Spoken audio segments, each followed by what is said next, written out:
नहीं जा पाएंगे even if they win today. So what do you think they should take back from this?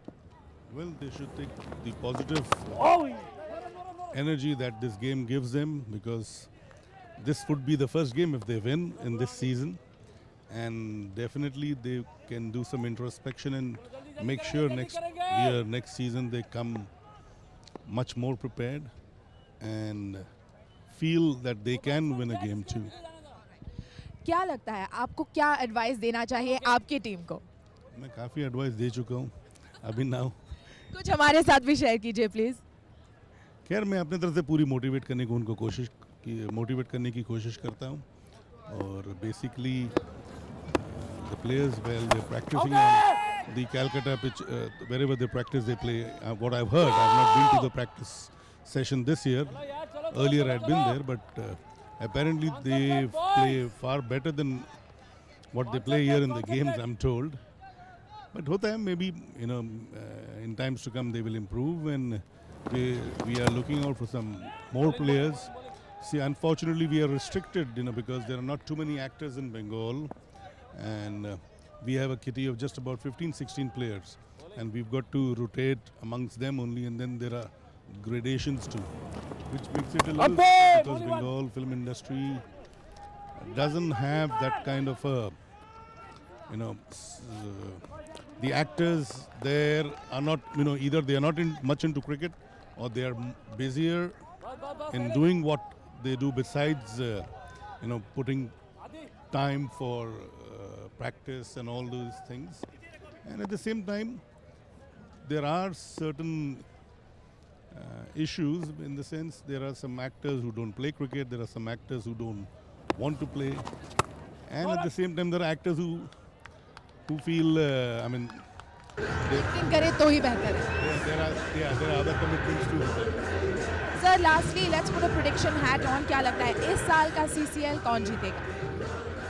Well, according to me, there have been 3 favorite teams throughout. This is the 5th season.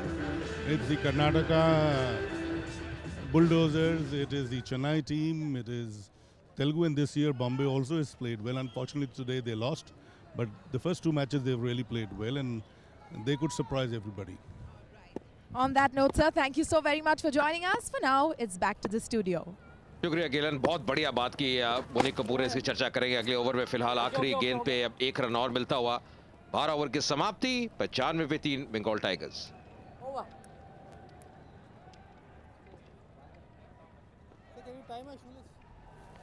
Clip अभी भी तैनात। और उस interview की बात करें, अंजुम, बोनी कपूर ने बहुत बढ़िया चीज कही कि हमेशा मोटिवेट करते हैं अपनी टीम को। हमने कई बार देखा है श्रीदेवी, बोनी कपूर टीम के साथ आते हैं,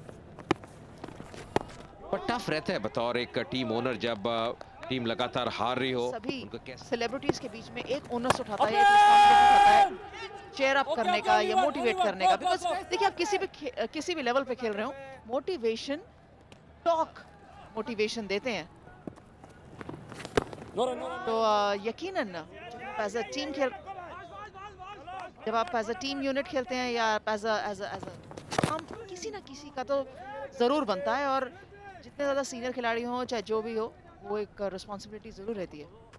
facebook.com/ccl पर ये जोड़ी अच्छा कार्य करती हुई यूसुफ और जीशु फिलहाल क्रीज पे। 13 ओवर की समाप्ति, 98 पे 3। बड़ी जिम्मेदारी। हाँ बिल्कुल है, और सबसे बड़ी जिम्मेदारी ये है कि आप भले ही जो आपकी स्ट्रेंथ है, जैसे जीशु को मैंने हमेशा देखा है कि सिंगल डबल से काफ़ी देर तक अपने आप को प्लेन करते हैं, और फिर जो बहुत ही ज़्यादा लूज डिलीवरी होती है उसको चौका मारने की कोशिश ज़रूर करते हैं। और अगर वो उनकी स्ट्रेंथ है तो बहुत अच्छी बात है, मुझे लगता है उनको अपनी स्ट्रेंथ चाहिए।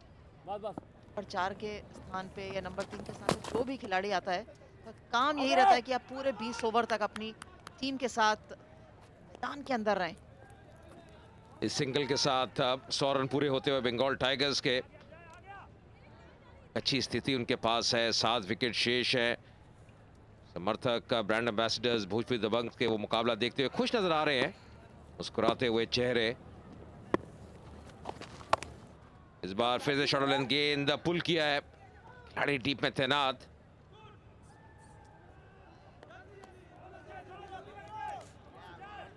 क्योंकि इतनी खराब टीम नहीं है बंगाल टाइगर्स। पिछले साल भी सीजन में भी इनका प्रदर्शन बहुत अच्छा था। ऐसा नहीं लगता था कि जब भी खेलने आएंगे इनको इजीली आप हरा सकते हैं। बॉलिंग इस सीजन या हो सकता है कि जैसे एक एक चलेगा जय, एक उन्होंने भी कहा कि बहुत कम खिलाड़ी हैं, बहुत कम एक्टर्स हैं जो खेलना चाहते हैं और बहुत कम खिलाड़ी हैं जो खेल भी सकते हैं। तो दोनों ही बातें मिलाकर टीम के जो 15 खिलाड़ी निकल कर आते हैं, बेस्ट खिलाड़ी निकल कर आते हैं, उनका चयन होता है। So take no credit away from these guys because they definitely put in a lot of hard work. Remember this is not their parent profession. बिल्कुल साइड स्क्रीन के सामने दो युवक खड़े हुए हैं। थोड़ा सा देखना होगा कि अब जो कंसंट्रेशन रहती है बैट्समैन की वो भंग हो जाती है, एकाग्रता भंग होती है, तो फिर आप विकेट भी अपनी खो सकते हैं। पर ये देखिए मजा लेते हुए, लुत्फ लेते हुए, बढ़िया माहौल है। कल बड़ा दिन है, रिपब्लिक डे 26 जनवरी। भैया भैया बस बस बस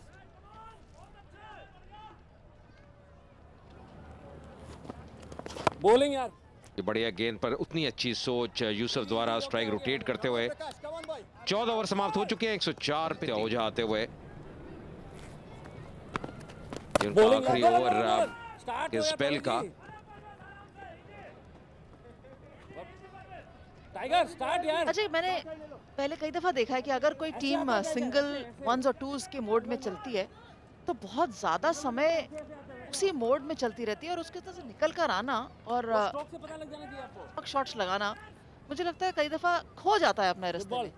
एक बात जरूर हम कहते हैं कि keep the scoreboard moving, but T20 मुकाबले के अंदर आपको ऑड बाउंड्री हर 3 या 4 गेंदों के बाद या 6 गेंदों के बाद एक 4 रन आना बेहद अहम हो जाता है। Ready concentrate.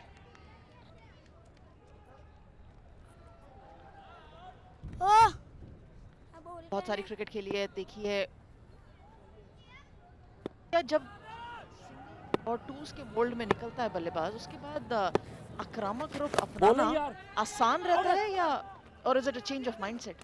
नहीं, मुझे लगता है अंजुम की आसान रहता है, क्योंकि एक बार आप सेट हो जाएं तो बड़े शॉट्स के लिए आप जा सकते हैं। फिर या जैसे आपने कहा कि इस ग्रुप में आप हैं, कि आपकी सोच है, थोड़ा सा गियर बदलना होगा। और यही मजा है T20 क्रिकेट का, जितनी जल्दी आप गियर बदल सकते हैं, कन्वर्ट कर सकते हैं अपने आप को डिफेंसिव मोड से एग्रेसिव मोड में, उतना आपके लिए बेहतर रहता है।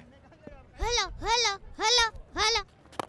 और आजकल क्रिकेट में बहुत आवश्यक है इस तरह। बहुत ही बढ़िया शॉट, इसी की दरकार थी। देखिए कैसे कदमों का इस्तेमाल किया यूसुफ ने, चहलकदमी की, आगे आए और बिल्कुल सीधे बल्ले से खेला। जो सबसे खूबसूरत चीज इस शॉट में थी कि क्रॉस लाइन नहीं गए, सीधा खेला, और तभी कनेक्शन अगर आप देखें बहुत ही बढ़िया। एब्सोल्युटली अभी तक का बेस्ट शॉट है जीशु के बल्ले से निकलता हुआ, बहुत ही बढ़िया। यूसुफ के बल्ले से निकलता हुआ। सबसे बढ़िया बात थी कि उन्होंने जब स्टेप आउट किया तो बिल्कुल अलर्ट थे, दैट मींस पिक करा था, टॉप स्पिनर थी ये। आराम से यहां से जरूर निराश होगी बंगाल टाइगर्स की टीम अगर 170 रन नहीं छू पाती, क्योंकि यह मौका उनके पास है।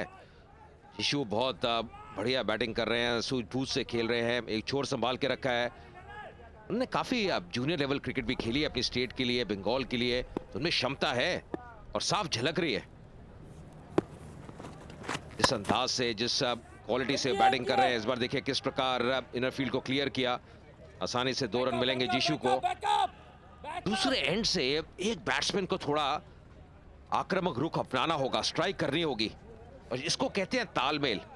बिग ब्रदर फाउंडेशन बेहतरीन पहल, हर रन जो स्कोर होता है इस संस्करण में उसके लिए 1000 रुपए डोनेट किए जाते हैं।